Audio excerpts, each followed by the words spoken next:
Gaming and BS episode 137, How We Run Session 0.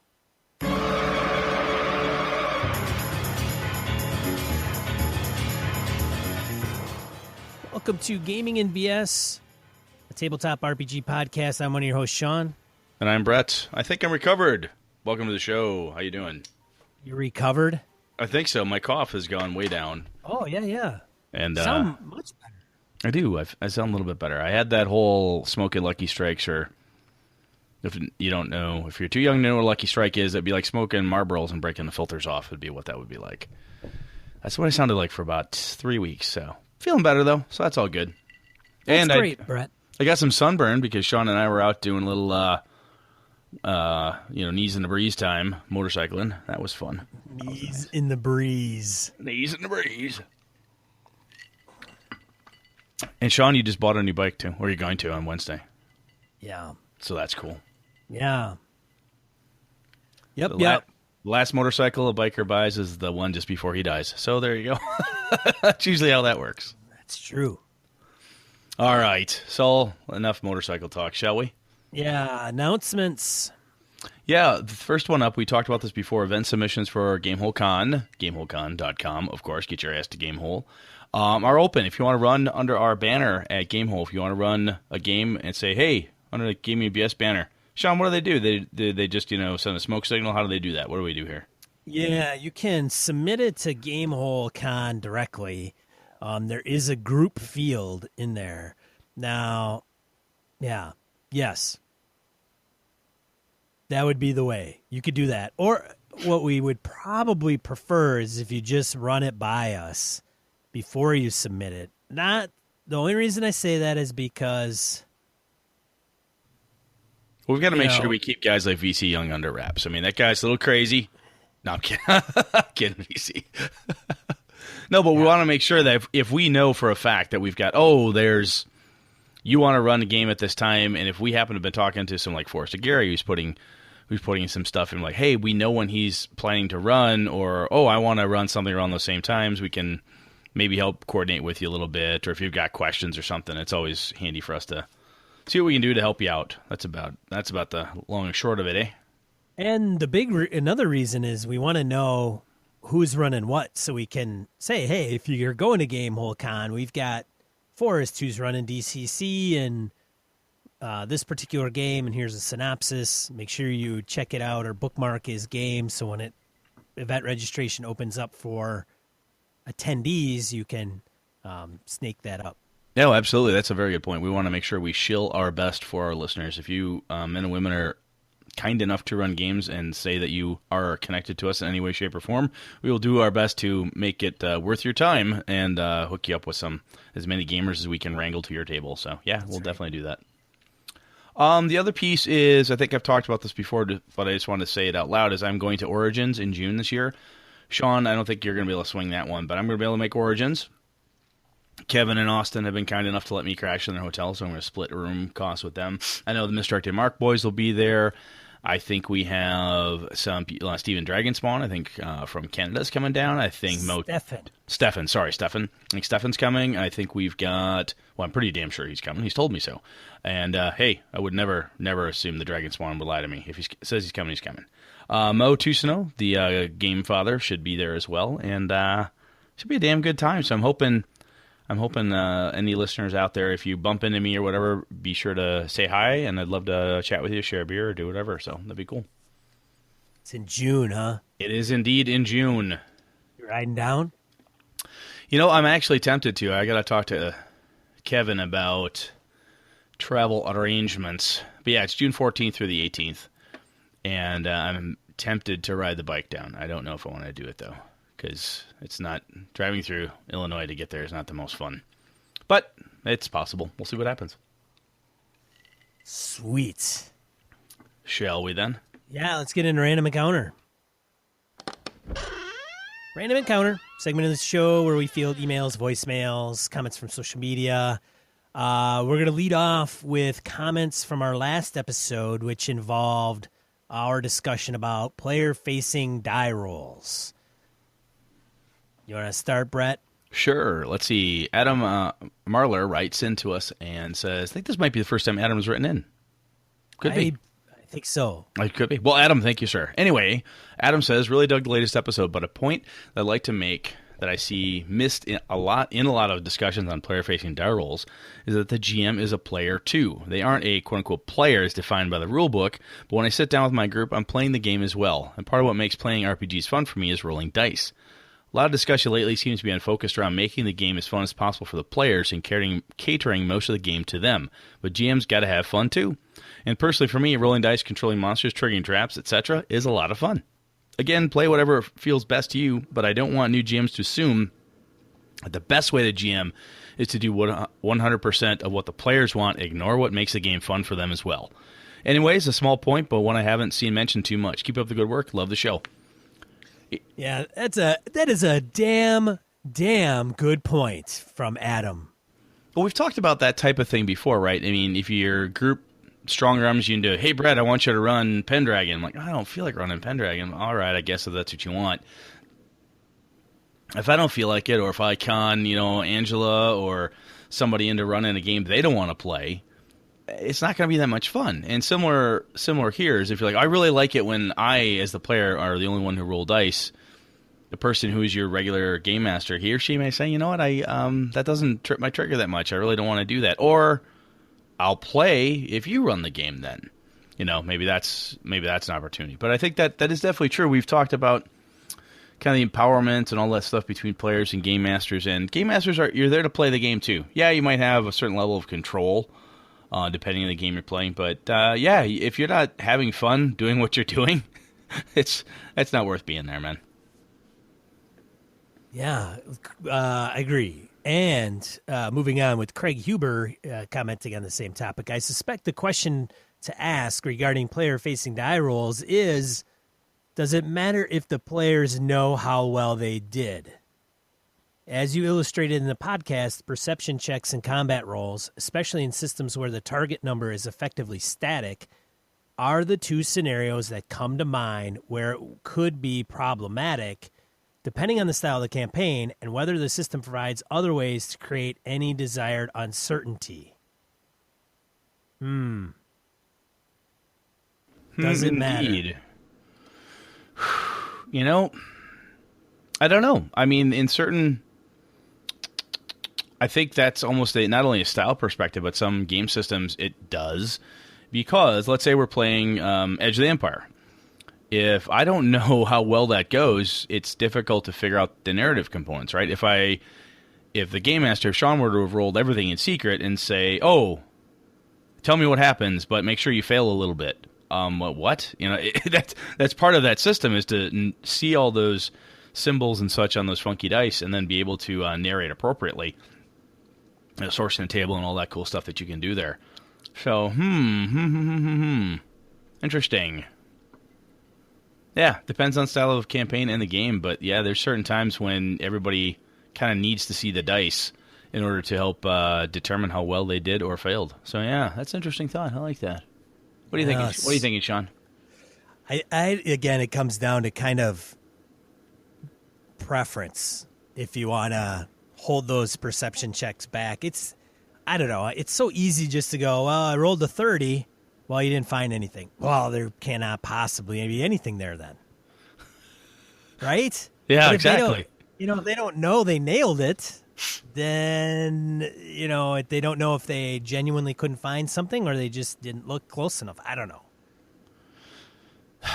Yeah, I mean, I've sat down to play D&D and told myself, I'm going to do this time when I'm playing and, Darcy rolls, wants to roll perception. I'm going to roll perception instead, so she doesn't necessarily know what happened. Yeah, that's what I'm going to do. That's going to be a thing I want to make sure I do.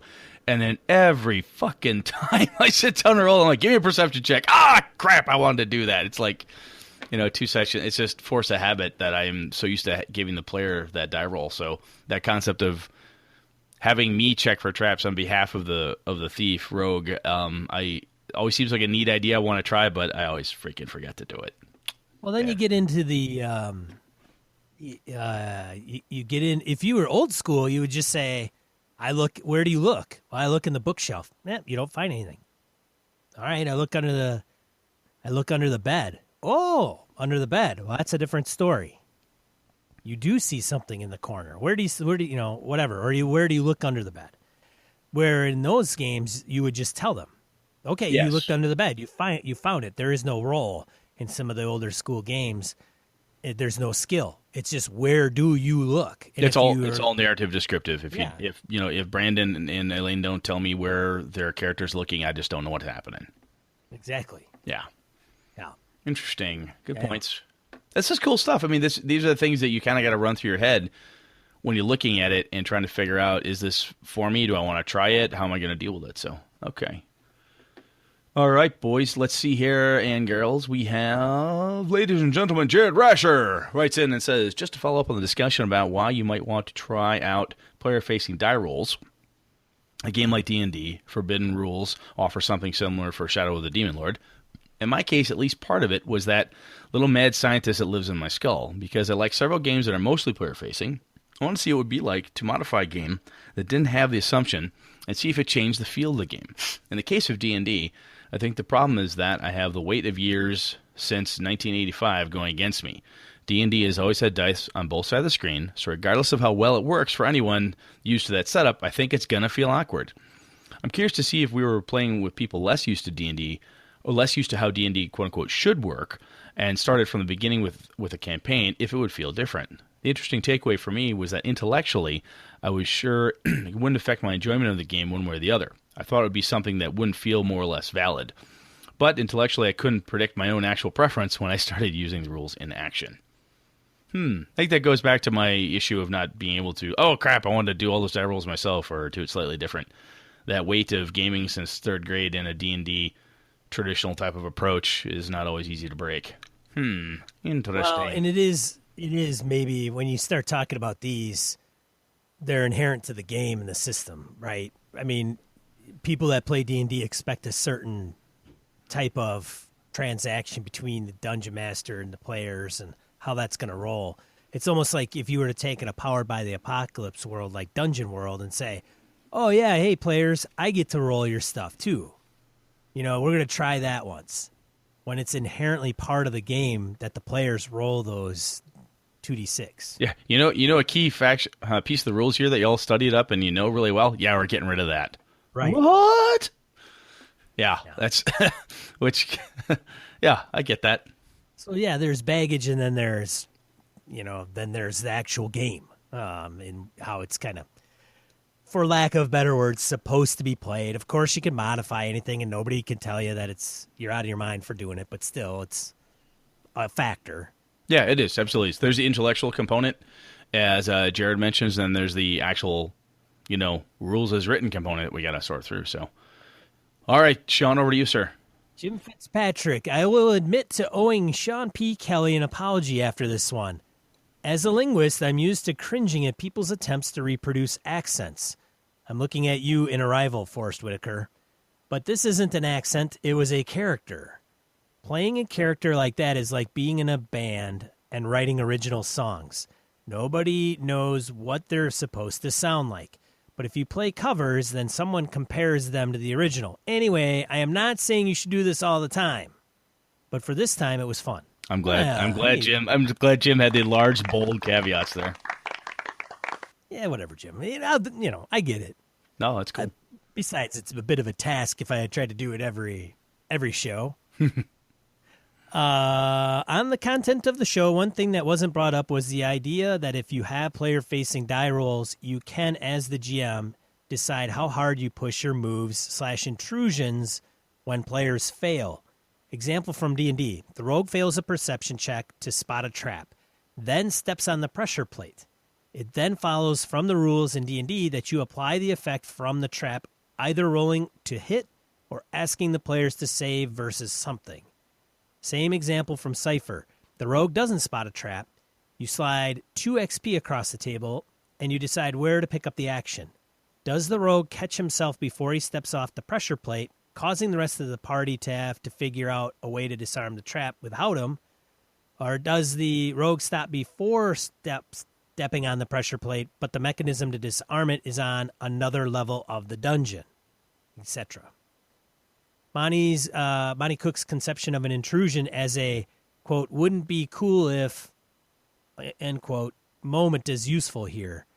If you keep your dice and your mechanics from non-player facing die roll games, then you're more locked into those rules.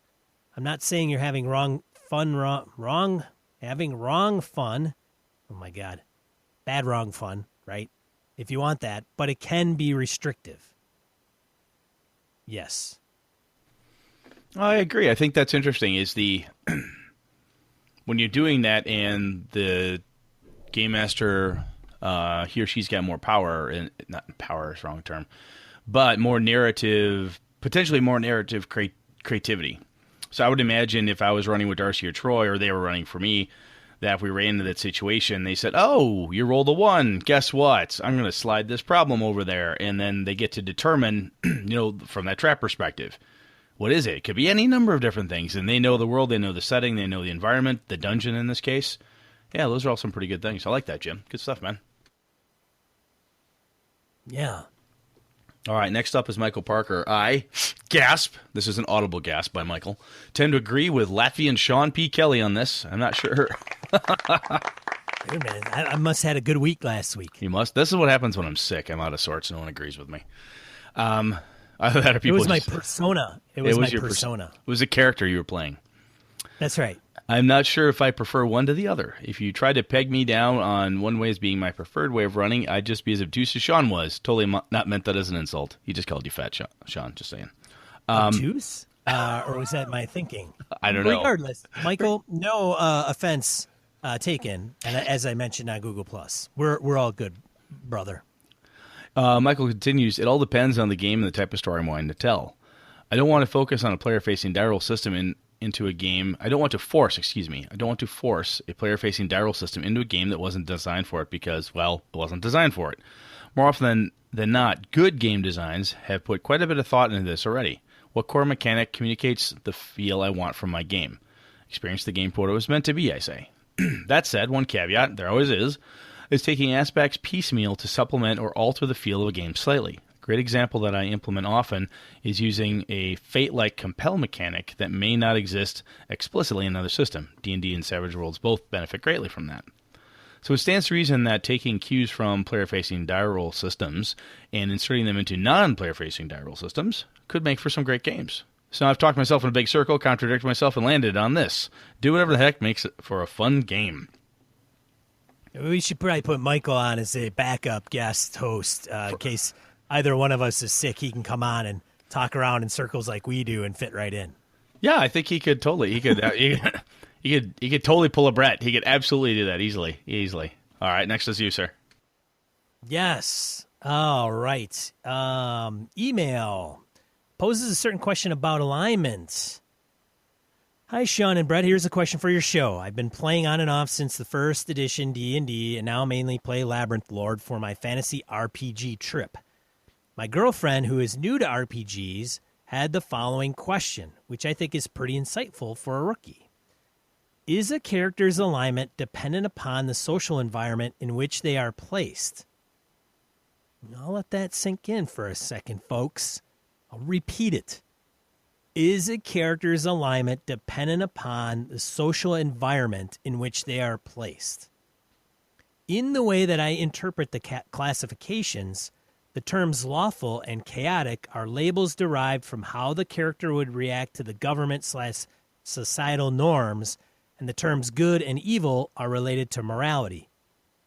For example, if Robin Hood, a classic chaotic good character, was placed in a non-corrupt society where the riches were spread out evenly among the citizens, would he become lawful good because his environment now matches his inner compass of morality?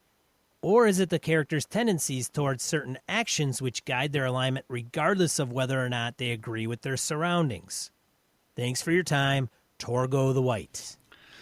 Who? I think alignment, man. Alignment. Woo! Open up that Pandora box. Again, we've talked about this before, and it comes up again and again. This is an interesting question. I think so. For games like 5e D&D, I think most people who play that would agree that alignment takes a much farther backseat than it had in previous editions of the game, especially back in the older days.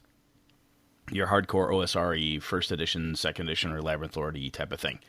Yeah, I think the general conceit is that good is better than evil, and if you're an orc and you're chaotic evil, hey, you're chaotic evil, and even if you were raised in a place where chaotic evil is the norm, you would not consider yourself quote unquote good per se. You're still, chaotic evil because that's just how you act. I think it's supposed to do more with how you act naturally or your tendencies more than has to do with the society in which you are growing up in, what it advances or not. Although I think we could probably argue about that for another 2 hours. What do you think, Sean? This is a debate that can go. Yes, you're right, Brett. We could debate this thing to the end of time. And one thing I would pose to Torgo, the White, would be his example with Robin Hood. So we could assume that Robin Hood would be lawful if he is in a non-corrupt society. However, if Robin Hood is truly chaotic good, maybe even in a non-corrupt society and everything is more spread amongst the populace evenly, Robin Hood could still be kind of an ass, chaotic person, right? I think we're talking about the roots of that particular character and how it aligns with, stealing from the rich, giving to the poor, living in the forest, what have you. But if you flip it and you fulfill that, his conflict, and it is no longer a conflict, he could still be chaotic at his roots, that maybe he's doing something else that's ridiculous. I think an interesting thing that this brings up, too, is what you just said there, that whole what happens when it changes, what happens when it twists. If, Torgo, if your girlfriend wants to explore that, hey, what happens, right? It's kind of like I grew up Catholic and now I'm Baptist. Why? Well, I went through a thing and this is what happened. Or, hey, I grew up thinking this is how things were supposed to be done, but now I've changed my opinion and I've got something else. Usually have a different approach or a different theme or some reason that brings it up. It can make for some really good storytelling, honestly, to have a character take an alignment perspective or a creature or whatever and then flip it on its head. Like, you know what? I don't want to do that anymore. Or that's not me now. Or, hey, this big thing has happened and I'm going to change my worldview. So that could be kind of cool. Yeah, you may basically explore the idea of the social environment being the reason why you're labeled as a certain alignment. That could be a pretty interesting story concept, I think. Eberron is interesting because you can have evil NPCs actually overseeing a good.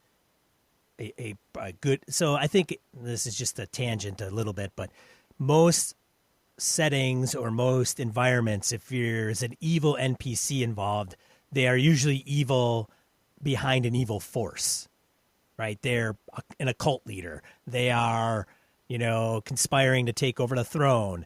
They are a bad outsider or aberration or whatever. And there's we're going to eat all the humans and rid them of the land or whatever the case is. In Eberron, you could actually be just an evil dwarf, that cleric, in the Church of the Silver Flame, which is inherently a good religion, right? As anybody would define it, right? Good and righteous, I guess, is the point. But that leader could be an evil cleric. But so how does that play a role? Because I think most settings would be like, oh, it's a good, everybody in the Church of the Silver Flame is all lawful good, right? All neutral good. They're all good, whatever that is, mostly lawful. But what if the person's lawful evil? Yeah, I think the most fun you can have with alignments, if you're going to have a stricter type of alignment, is what happens when you flip it a little bit like that, right? Yeah. Let's say, hey, the head of this church is actually chaotic evil or lawful evil or neutral or evil, some version of evil, and they're there doing horrible things. But the people who are following that high priestess have no idea what an evil, horrible person she is. She's just manipulating everybody down this path. And next thing you know, oh my God, we were accidentally, conducting a huge crusade and pogrom against this other race of people. And wow, the gnomes turned out to not be so bad, type of thing. I mean, there's all sorts of great moral quandaries you can get into dealing with this stuff if you want to go down that road. That's right. All right. Good stuff, Torgo. Thank you for writing in. VC emailed us on learning new games. VC says, learning a new game system is something that my group of friends and I have a bit of experience with, and I figured I'd throw in our experiences. My group spent a better part of last year learning new tabletop RPG games. We're mostly experienced in running D20-based games, mostly 3.5 and Pathfinder. We're looking to branch out and try new things. We decided early the best way to go about learning a new RPG would be to treat them like we do new board games. Have one person read the rules a few times, present the game mechanics, then test it out. Now, I'll admit, before I get too far, we had a few hiccups, some fights, and learned some people in a group can't teach. But we were now playing new games. It was really fun along the way. So here's what we did. Rule 1. If you teach a game to the group, you have to read the rules and have an understanding of them. We didn't expect the presenter to have rules mastery, but we did expect that when we had questions, the presenter could, at a minimum, answer what pages to look at for answers. It also helped to tie it into other games we'd already known. Like Brett mentioned in the episode, it's like D&D, but this is different. Rule 2. This would be short games, just long enough to see each mechanic used, but fully explored. We played these games 2, maybe 3 Saturdays, and then wrote down our thoughts, talked about it a bit, what our pros, cons were, and then on to the next game. We're not looking to make a full campaign out of these games, just enough so everyone could see how the games were different. Combat, magic, hacking, etc. worked. Rule 3, we the players had to be involved with character creation, if the system had one. One of the best ways to get a feel for the new system is to make characters. We would sit down and go step by step with character creation together as a group with a presenter, so that way if anyone had questions along the way, it wasn't a huge fiasco going back and forth. It also allowed us to learn what type of game play styles were available. Rule 4, don't assume that just because it sounds like something you already know, that is it. Give each other a break. We're all learning a system. The players are learning the system just as much as the person presenting. If they don't have the answer at this very moment, don't get bent out of shape, write it down, move on, it can be found later. Now, there were problems that came up with the system, and there were some exceptions. We had a few games where the person presenting didn't know as much as they should, and it caused some heavy flack from the group. We also had a few games where the players, knowing the system quote-unquote better, kept on interrupting or correcting the presenter when they were explaining the game mechanics, which caused fighting and just a lot of unneeded stress for the group. Because of this, there's an individual who'll never play with their group again, and a few games their group will never try now. Apologize for the length of the email, though it seems I always write large responses to you guys. You're doing good. Keep it up. P.S. When are you guys going to put up some of the games you're running at Gamehole Con? I'd like to know so I don't schedule my games at the same time either you're running yours, even though I know my odds of getting to join in are slim. I want a shot, damn it. P.P.S. Everyone listening needs to go to Gamehole Con. P.P.S. Do I need to clear my game with you before I run it? Or the gaming BS banner? Just thought of that.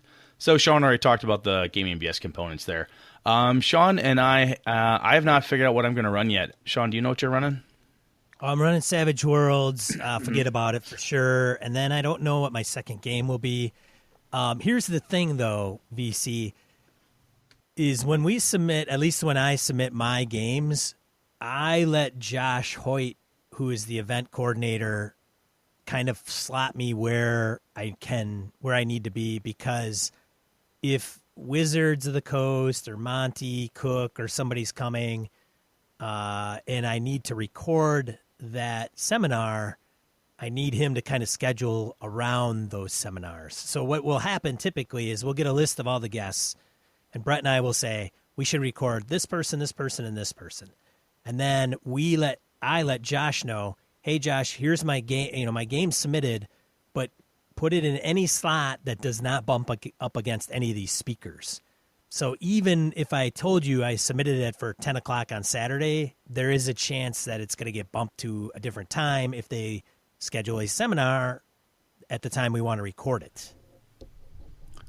Yep, so, that's basically the bit there. I will say that I'm going to run one Avalon game, probably using 5e, I think, and I will definitely run something else. I'm not quite sure what I'm going to do, if it'll be a Call of Cthulhu or something like that. I'm not sure. But definitely one Avalon setting and then something else. But to I'm sorry, go ahead. Oh, go ahead, Brett. Let's say to go to the meat of VC's email, though, I think this is pretty cool. It's a neat, to get a group to do this, I could see where some groups where, you've got your scrabbling back and forth perhaps with rules and whatnot. But I don't think this is a bad way to go. Hey, it's basically kind of a session 0, if you will, saying, hey, guys, here's how we're going to do stuff. And we're going to look at who's gonna go learn the rules, who's gonna help present them, how are we gonna do this together, and a true group effort. So even though, as he said, there were some hiccups and some people got bent out of shape, but we're able to get things mostly sorted out. I applaud you, VC, for going at it like this. I think your group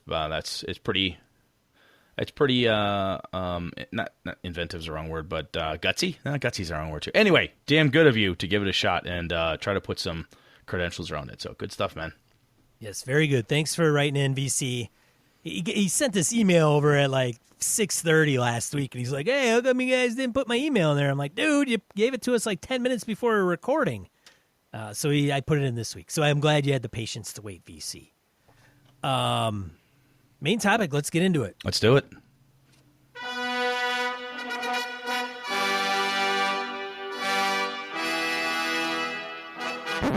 All right, Brett, what's the deal? What are we talking about this week? Well, we've had a couple people, we've mentioned session zeros before in passing. Hey, you should do this, or hey, you should do that.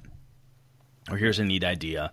And I don't think, Sean and I aren't necessarily the right guys, or at least not this format, to say, here's what you ought to do. Here's the 10 things you need to do, per se.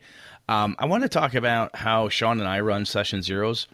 What I'm doing is working for me, and what Sean's doing, is working for him. I don't necessarily know if it'll be good for anybody else out there, but I figured, hey, let's at least talk about what we're doing and see if there's any nuggets of wisdom or diamonds that could be spit out during this conversation. Make sense? Yeah.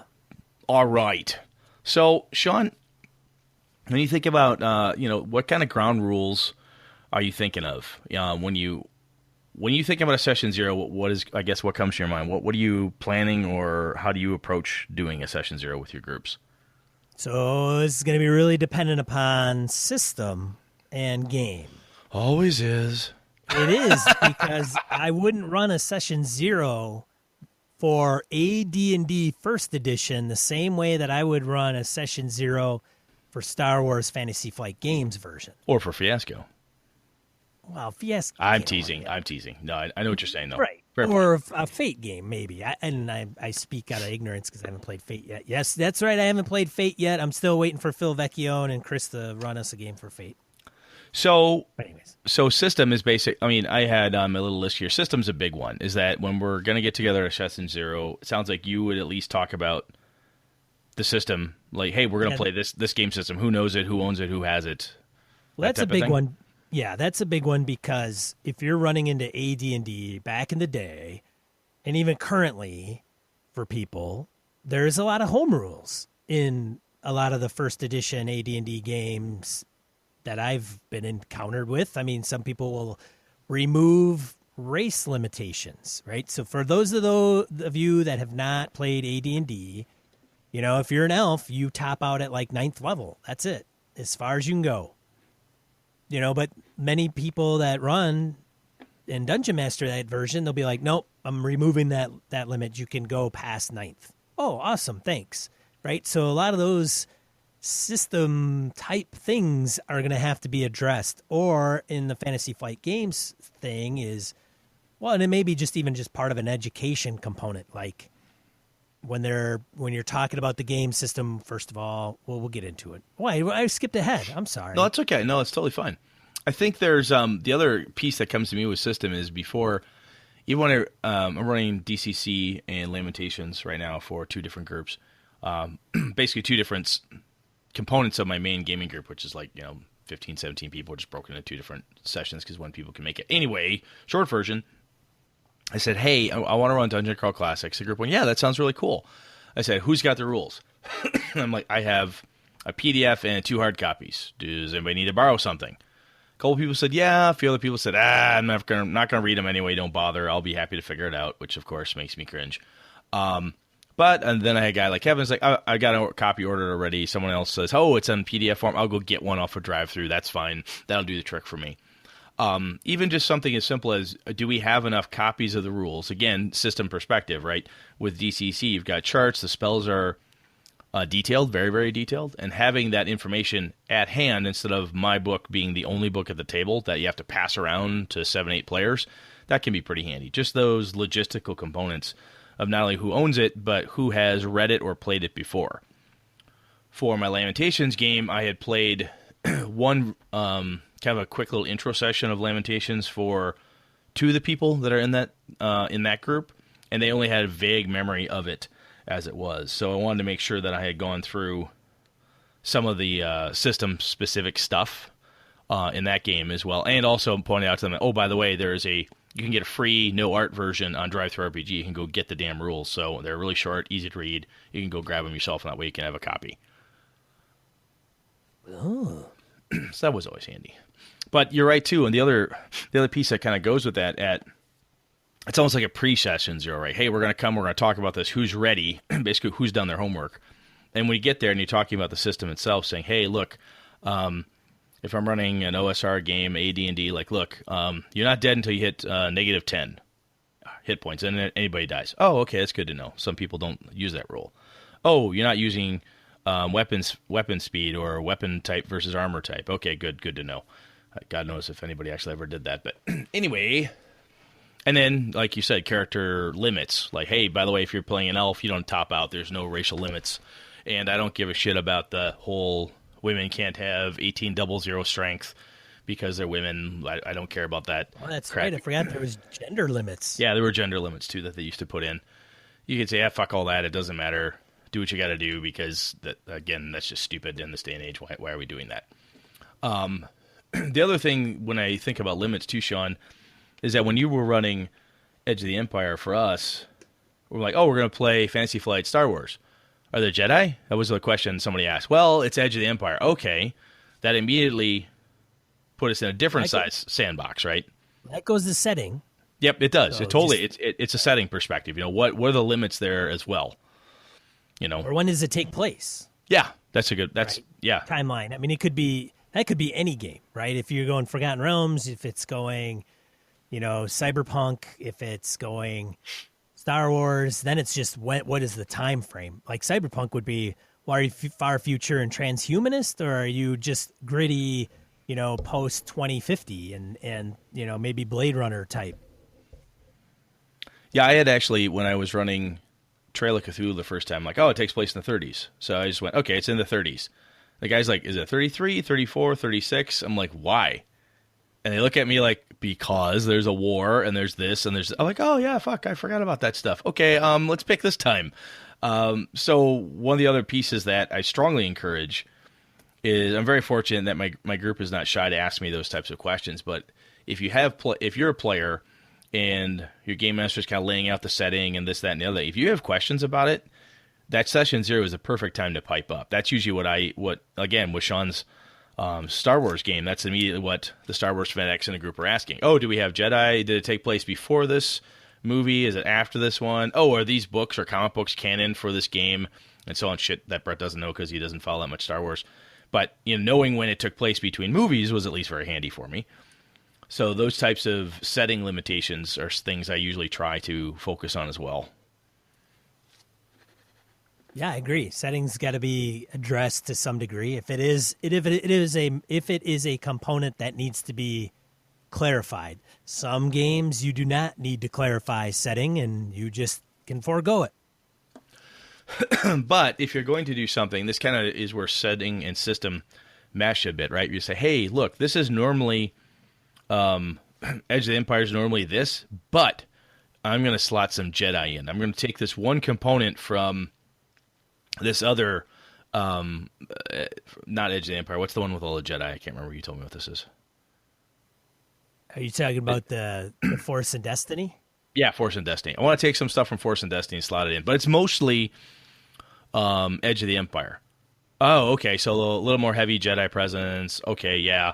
Oh, and I want to have it after this time period instead of this other time period. If you're going to do any tweaks or fucking about with the genre, the setting, or system, those three things, Session Zero is the perfect time to bring that stuff up. If you're like, oh, normally I let you guys pick any race you want in this Savage Worlds game in my fantasy Shinetard game, but I'll tell you what right now, I don't want any of this, that, or the other thing. Why? Because this is going to be human-centric. Oh, why are we doing that? Oh, because here's the system, here's the concept I have. So coming armed with those type of limits as well can be really handy. Or class limitations too. Have you ever done that, Sean, where you've told people, hey, I don't want no bards or no sorcerers or something like that? Yeah, there's usually if there's a class that's, I think it's like Alex. What is it? No pirates, no ninjas, no dinosaurs. Yes, that's it. Yep, no right? pirates, ninjas, So and there might be one class that is completely out of control, or if you're referring to something like what reference material is acceptable, there might be some of that's like, okay, you're nothing from third party splat books. If anybody's played D20 and you start getting into the Mongoose bookshelf or there's a shit ton of stuff. Oh my God, it's just crazy. I mean, I remember my friend Jeff whipping out some Paladin book, and that guy was pulling all kinds of crazy crap out of his ass. I'm like, no more of that crap. It's like you're playing anything that's published by this publisher for this game, no problem. But anything beyond that, forget about it. Or let me know about it ahead of time, and I'll make a ruling on whether that's going to be fine or obnoxious. Yeah, when I used to run Pathfinder, or even now when I run Pathfinder, I'm like, look, it's core book only. That's 90% of what I'll do with Pathfinder. I don't like the other. I don't want to use the other classes or races and so on. I want to play core book only. And somebody may say, well, I'm kind of thinking about this other thing. Like, no, that doesn't fit. And setting is usually the reason why. I'd be like, look, this setting is designed for the core book, the core classes, the core races, the core skills, blah, blah, blah. That all fits. The rest of the stuff I have not had a chance to fully read through, blah, blah, blah. But a lot of games, I mean, you get a game like Dungeon World, there are not a shit ton of splat books out there, right? There's not a lot of Dungeon World published splat books. Now, I'm sure that I'm not a huge Dungeon World aficionado, as folks know, but I'm positive somebody out there has more playbooks, more this, more that. There's going to be expansions for any game that's been out and published. Somebody somewhere has created an expansion. Either you can buy it, somebody's put it up on a blog post, like, hey, we tried this amazing Barbarian Thief combo. We call it the Barber Thief, and it's just awesome. You should try this playbook. Now's the time at your session 0 to nip all that stuff in the bud and say, look, this is what we're going to do. I want to make sure we all agree on this. And then you may have, as I have in the past, that one person's like, oh, but I really want to have these other spells. Oh, I really like this other thing. I really want to do this class. And that's where, like Sean, what you said, like with the extra Paladin book. And you need to, as the game master or even the other players, be prepared to talk with that person and explain why it's not allowed, or, either like, look, I just don't like it, or I don't want to do it. That's legitimate as well. But the thing you don't want to do is crush somebody's hopes and dreams, and they say, oh, I wanted to play this type of elven thief because they get to do slightly better backstab damage. Well, why don't you just use this other weapon and get this other feat, because you can do the same thing and you don't have to break the agreed upon boundaries. Oh, yeah, I guess I can do that. So now's the time, kind of leaping into character generation here, but when people are asking for different shifts and twists on the system, or can you please modify the setting, Brett, or hey, Sean, how come I can't be a more powerful Jedi in this game? Now's the opportunity for the rest of the group to help that person find something that is close to what they might want, but having that compromise discussion. Yeah. You with me? Yeah. Just making sure. Yeah, players trying to put all kinds of shit in your campaign and dick around with all kinds of stuff. Now, Sean, when you've laid out your session 0s in the past, do you get a lot of pushback, or do people generally just go, oh, okay, this is the game we're playing, and that's fine. I guess we're playing in the Forgotten Realms, and this is totally legit, or do you get a lot of crap? My buddy Jeff, he is something else. I swear to God, he probably hasn't listened to one episode of this, 137 of them. But he's got this stupid concept he gets in his brain, and he's like really, really pounds it home. I mean, and he doesn't get mad. He really tries to convince me, tries to butter me up, blah, blah, blah. Oh, come on, Sean, it's just one feat. I mean, really, it's not that big a deal. Come on. And I'm like, if that makes him happy, I throw in the towel and say, fine. And at least then I know what I'm dealing with. The thing is at least he's bringing it up to me ahead of time, because, if we're running a game and all of a sudden he's like whipping all this Paladin stuff out, and he's like, well, look, I get to do this and I get to do that. I'm like, what the hell? Yeah, it got right out of this book. Well, hold on a second, buddy. Let me review that stuff so I can prepare how things are going to roll in this thing. So I don't really get too much pushback. I don't think I am, despite my demeanor on the show, Brett. I am relatively easygoing and do want the players to have fun and want their kind of ideal character, whatever that is comprised of, and have fun. I don't want somebody playing a person that's coming up short. As a matter of fact, I would rather just have them swapped out. If they start a character and they're like, I'm just not having fun. This isn't who I wanted to play, and it turns out to be that way. All right, switch it up. No big deal. Well, that makes sense. Honestly, I think character generation, we can probably get right into this now, is that I think character generation for me, when I tell people session 0 and they always say we're going to do care gen together, at this point I always say yes, we're going to make characters for the first session. And I know some people in my group are probably like, God damn, why can't I just make my character ahead of time like we used to? Well, one of the reasons is now, instead of like we used to, where we played White Wolf games or D&D or whatever the system was that we were into for a very, very long time, we're changing systems. And kind of as VC said, we're changing systems. If you're one of those folks in my group who hasn't read the book, hasn't been able to look at it for whatever reason, you're going to have character building questions. And now at that session 0 is a perfect time to get all that shit answered. The other thing I found is that what I tell people when they come to my session 0 is they say, oh, are we making characters at the game? Yes. Here's some of the basics I've got. I do sometimes document stuff in a G+ community, as I've said before. Excuse me. Telling the players what they can expect, high level. Basically seeding them with good questions that they can bring up to me. But I will tell people, don't come with the only character that you will play. My advice is always come with 2, 3, maybe 4 if you can think of it, but at least 2 different options of types of characters that seem like they would be fun to you. Don't give me a 20-page background, Grant. If that's what you need to make your character work, that's sexy, that's great, good on you. But show up with at least 2, preferably 3 in my head, concepts that you think that would be fun for you to play. Then, through the Q&A session, when I'm asking Sean, hey, where are we going to be? What's going to happen? What's going to happen here? What's going to go over there? When we did Edge of the Empire, I'm like, oh, we're going to be in a ship. No one wants to be a mechanic. I want to play a background guy who doesn't super get engaged. Mechanic seems really cool. I get to mess with the ship. I can do some cool stuff. I can stay in the ship and shoot the guns, which will drive Sean bananas. That sounds really fun. So, without a preset character idea, coming and saying, I'm going to be a paladin, I'm going to be a ninja, and digging your heels in and not having any compromise from player's perspective isn't very helpful. Just expecting the game master and everybody else to say, well, Brett always wants to play the thief, so I guess he's going to be the thief again. No one else gets to encroach on his niche. I strongly suggest people show up with 2 to 4 concepts that they would be willing to play. I think that's just helpful.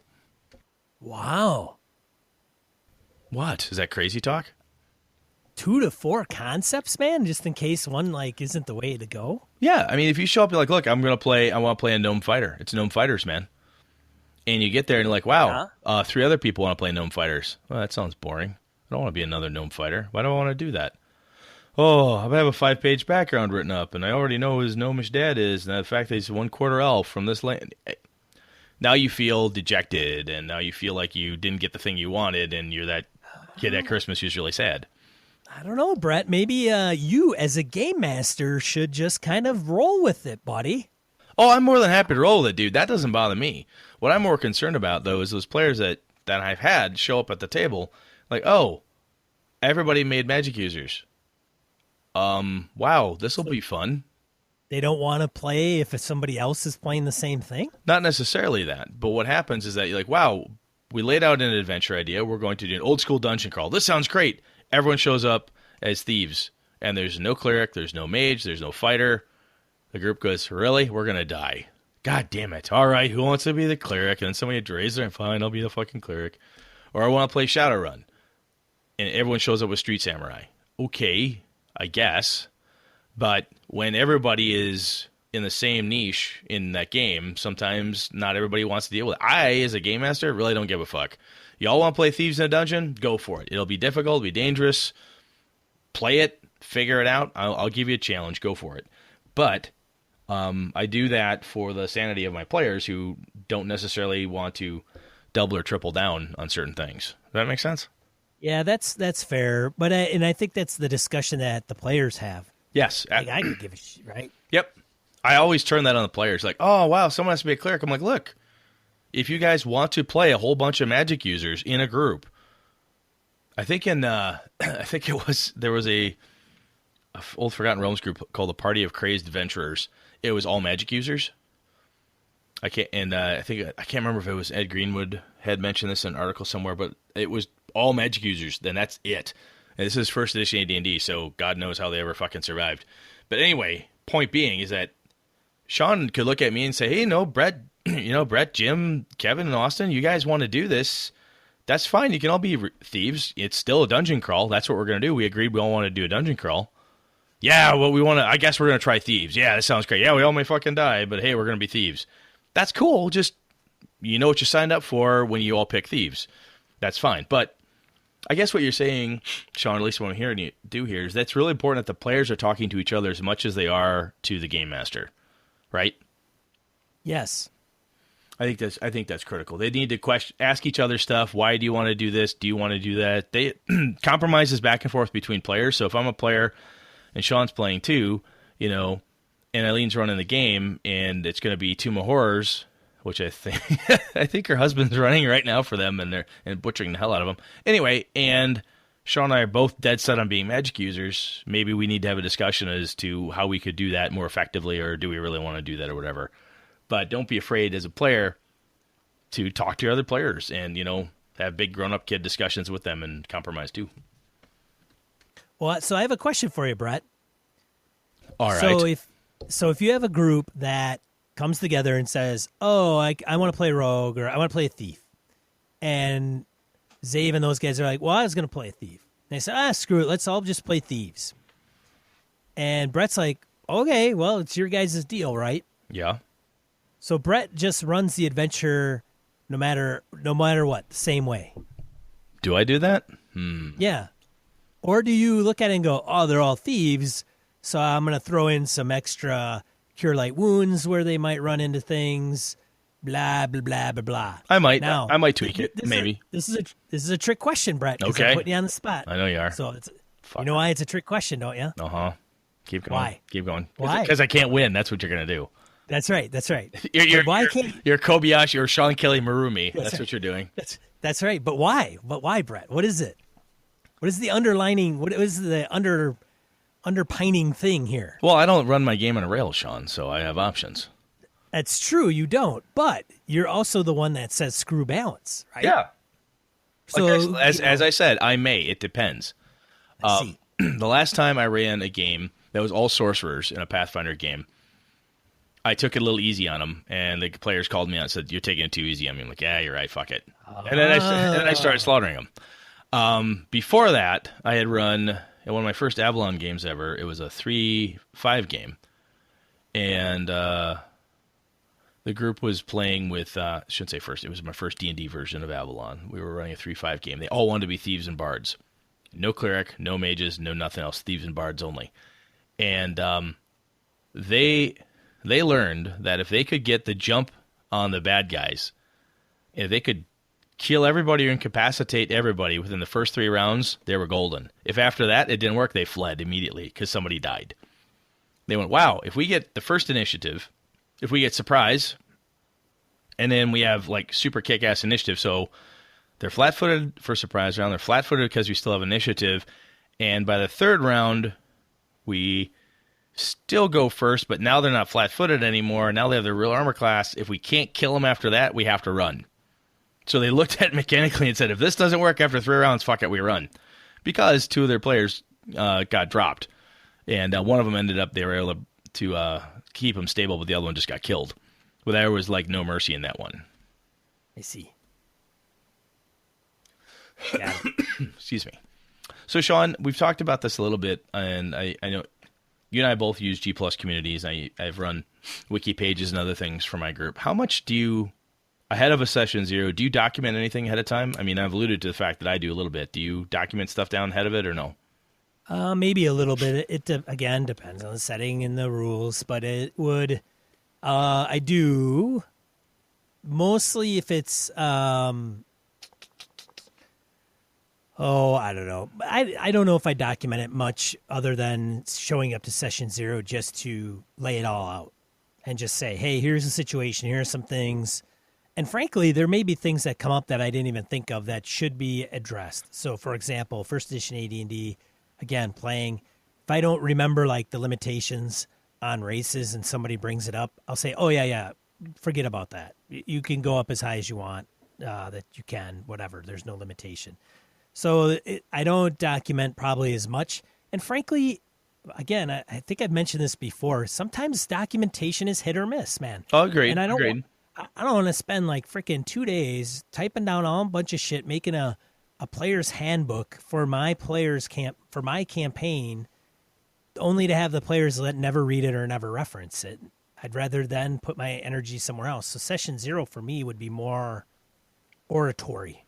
That makes sense. What I've done, and what I would counter that with in a way, is to say, instead of having like a player's handbook version of it, what I have learned is that the power of documentation is pretty handy. Even a G plus community say, look, it is in this setting. These are the classes, these are the races, and this is the planet we're on. Oh, okay, great.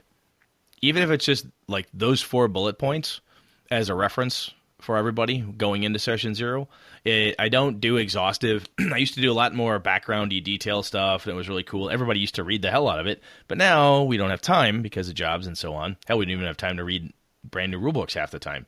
So I boil it down to the main pieces. It's going to be an old school dungeon crawl. I'm using Osric. There are no limitations on class or gender or race, whatever you want. And, this is the only splat book I'll allow. Even if it's just those things, writing it down and putting it in the Google Plus community, the reason I do that is because then when I ask players to come with anywhere from 2 to 4 concepts, then that's kicked their creative brain in gear where they're thinking about that stuff within those parameters. Again, it takes me 5 minutes to write that stuff down. It's not that big a deal. Yeah, I mean, mileage may vary. I mean, there's some players that go hog wild and they just suck it all up and print it all off and get all into that stuff, and that's cool. I just, it depends on what kind of mood I'm in and how much free time I have. Well, I mean, if you know your players too, right? If I was, with Chris, Tom, Emily, and Kevin, I've gamed with Kevin before. So when I was going to run Avalon with them, I had a chance to game with Emily, Chris, and Tom with some Ravenloft with Chris running. So I had a pretty good idea, but I'd not run for them before. So I tried to give them as much written information ahead of time as I could. Some of them weren't able to read everything, but they got kind of the gist of it.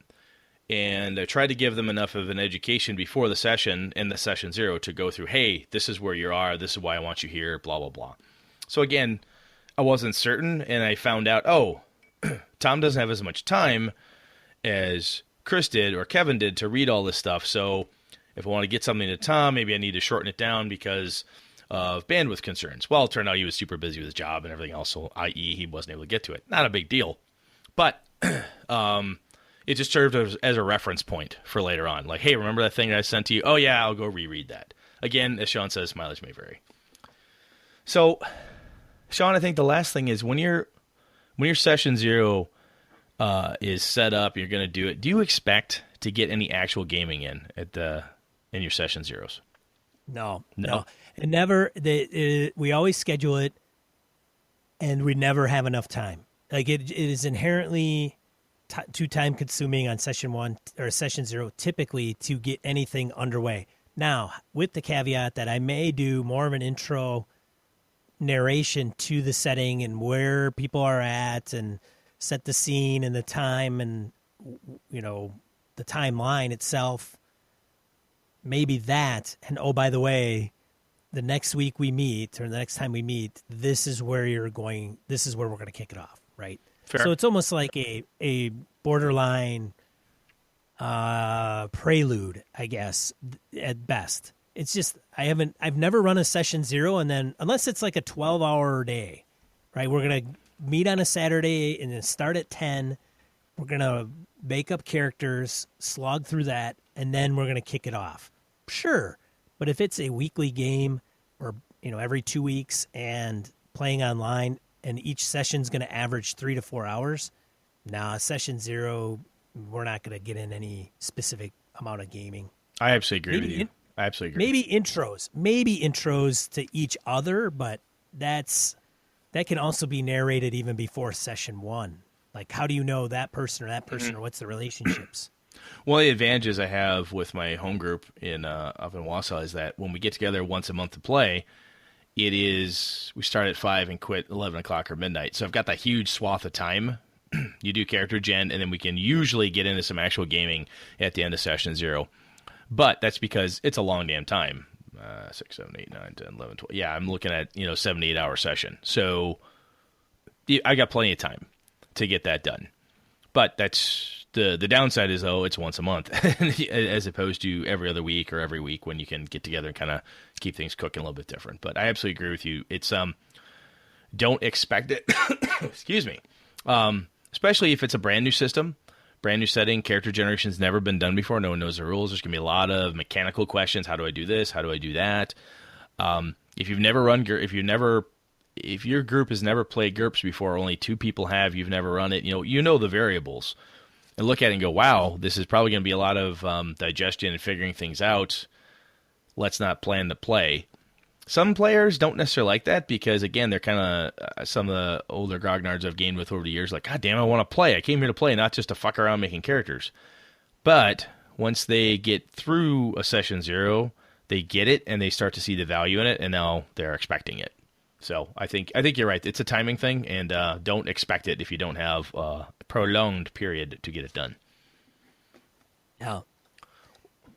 Well, cool, man. I think that's what you and I do, and at least in a high-level perspective. So we can probably move on to die roll in a minute, but anybody out there listening to us, if you have better ways to do it or different tips or things that you like to make sure you cover, I mean, that's that's kind of what we're talking about here in a nutshell, is what are we trying to cover during a session 0 to make sure that we get questions answered and so forth, and what it all kind of comprises. I know there's more details behind this we could probably dive into further later on, but let us know what you think.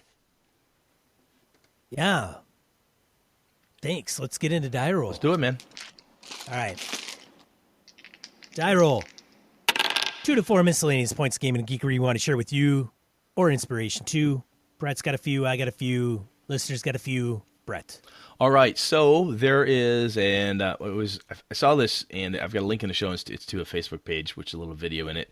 It was called the Island of Terror. It's near Italy, and it's a location where it is said that the remains of 160,000 people make up about 50% of the island's soil.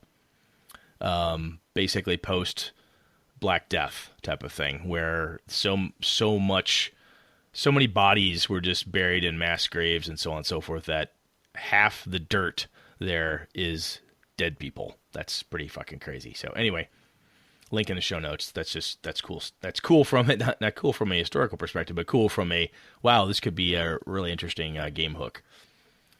Yeah, there's no undead there. No, none. And as Ken Hite would say, this is why you start with Earth, because there's all sorts of fucked up shit here. I'm paraphrasing that last bit. The other one, speaking of starting with Earth, there is a Inca. The Inca apparently used different types of strings and knotting techniques and some kind of a code. There's a blog out there, discovermagazine.com. I've got a link in the show notes. It's basically it's called Untangling the Ancient Inca Code of Strings. It's just this kind of cool little artifact around different strings and how they knotted them and braided and the colors and when they used them and so forth. It seems pretty interesting. And again, this is from a gaming perspective. I see that. I think about different civilizations and modes in which they would store knowledge. I think of my dwarves having scrolls carved on stone or metal, but now take your shamanic mage in your D&D game or your street level magic user shaman in even a modern fantasy game, and instead of scrolls or whatever, they have knotwork on their belts or braids and so on, using these types of things to store magic. It just seems really cool. Anyway, link in the show notes. All right, so my first one is one-stop stat blocks for Tales from the Yawning Portal. So I believe on that blog, somebody went through and pulled some of the stat blocks that you can just reference, which is nice. if you're running Tales from the Yawning Portal, which is published by Wizards of the Coast, which has some classic modules in there.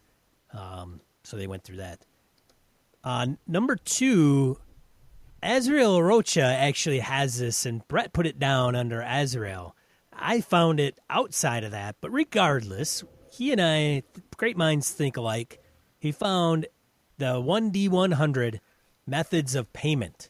It's on Papers and Pencils blog, and I think they've had good resources in the past.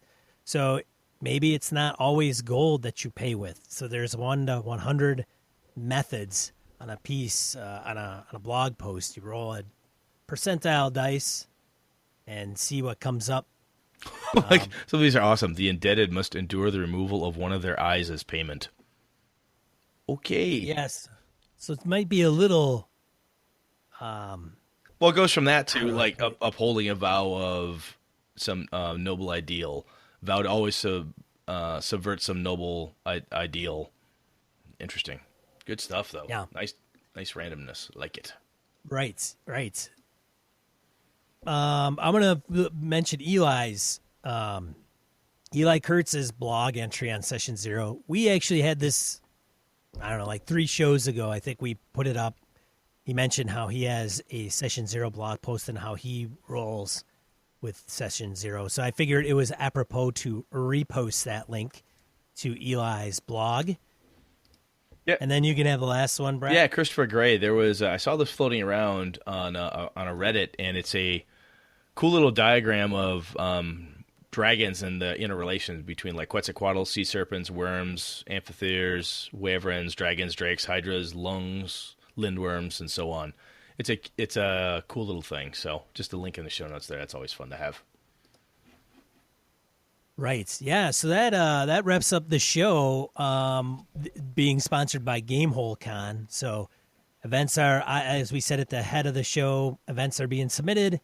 It's a gaming convention in Madison, Wisconsin, first weekend in November. I'm sure I will have the Sean Kelly Uber available. If you're not familiar with the Sean Kelly Uber, that means you give me a heads up of when you're coming in to Madison Airport. And if you need a ride to the hotel, at this point, Thursday, the con starts Thursday afternoon this year, 2017. But if you give me a heads up and I have the day available, I would be more than happy to pick you up. Just email gamingnbs.com, gamingnbs@gmail.com. But otherwise, it's a great gaming convention. Brett and I will be there in full force, along with other community members, people running games. It's going to be a blast. Hell yeah. It's always fun. It's a damn good time. And we'll have the keg again. So, hey, there you go. There you go. Indeed. And if last year was any indication, you better get to the keg early because apparently our listeners drink. So, there you go. Yeah. And if you don't drink, hey, that's cool. Absolutely. Come and hang out with us. You know, bring a soda, tea, tea, water, something non-alcoholic. That's fine, too. Everybody's welcome. Anyways, next week, Brett, what in the hell are we talking about next week? I want to talk about the good and the bad of skill lists, those comprehensive lists of skills that are on our character sheets or not on our character sheets. We'll talk about that next time. Skill lists? Yeah. Oh. Sounds fun. It will be. All right. Well, hey, thanks for tuning in. This has been another episode of Gaming ABS. I'm one of your host, Sean. And I'm Brett. Good night and good game and all. This episode of Gaming ABS brought to you with the help from the following patrons: Christian Sexy Voice Serrano, Kevin Lovecraft, Joe Swick, Brett's biggest fan, Jeff Rademacher, Forrest DeGarry, Mark Anthony Benedetti, Eric Jefferson, Andy Hall, Sean Nicholson, Tim Jensen, Chris Steele, Knights of the Night Crew, Palladian, Jason Blaylock, Remy Bilodeau, Jason Hobbs, Wayne Hunfleet, James Carpio, Not Caprio, Pure Mongrel, Lord Tentacle, Corey Johnston, Eric Tankar, Brandon Barnes, Mark Tasaka, Brett Pazinski, Tim Shorts, Dan LaValle, C.W. Mellencamp, Victor Wyatt, Craig Huber, Eli Kurtz, Lost Sailor, Graham Miner, Todd McGowan, Roger Brassett, Misdirected Mark Productions, Old School DM, Jason, Christopher Gray, Tabletop Game Talk Podcast, Stefan Dragonspawn, Evan Harrison Cass, Finn Ulf, Ray Otis, Merkel Froelich, Eileen Barnes, Tony Baker, Jared Rosher, Jared Lytle, Todd Crapper, Michael Parker, Jim Fitzpatrick, Michael Drescher, With Static, and Alexander Auerbach. For the cost of a coffee shop coffee, you could support the show for an entire month. Visit gamingnbs.com/Patreon. That's Patreon. Thank you, patrons. Thank you, listeners. This has been a Litterbox Studio production.